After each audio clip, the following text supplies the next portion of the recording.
Hi friends, నేను మీ auto Johnny official Srikanth. So మీకు చెప్పాల్సింది ఒకటి ఉంది. ఈరోజు మా ఇంట్లో నేనున్నా, వీడు మావాడు నా చిన్నగడ్డ పార అయితే వీని కోసము ఈరోజు వడలు చేస్తుందంట మా ఆవిడ.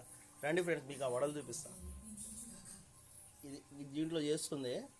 సరే, దాంట్లో చేసింది ఆ వడలు గిట ప్రపంచంలో ఎక్కడి చూడండి వింతలు. ఇక్కడ చూడండి ఫ్రెండ్స్, ఇది వడ అంట. దీనికి బొక్కేడుందో తెలియదు నాకు. దీని పేరు వడ.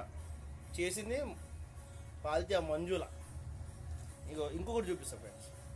ఇది వడ అంట. ఇది ఓ అనుకోవాలనో ఏబిసిడి అనుకోవాలనో ఏమో తెలియదు. ఇంకొకటి కూడా చూపిస్తా. ఇది యూ వడ అంట. ఇట్లాంటి వడలు ఇవ్వడానికి చేస్తారా ఫ్రెండ్స్? మీరైనా కాస్త బుద్ధి పెట్టారు లేడీస్కి. మంచిగా చేయమని చెప్పారు. ఇంట్లోకే కదా చేసేది, బయటలో కాదు కదా. మంచిగా చేయాలి. చేతి కాచుకున్నా పర్లేదు, కానీ మంచిగా చేయాలి. ఓకేనా? బాయ్ ఫ్రెండ్స్, మీరు ట్రై చేయండి. సూపర్ ఉంటాయి వడలు.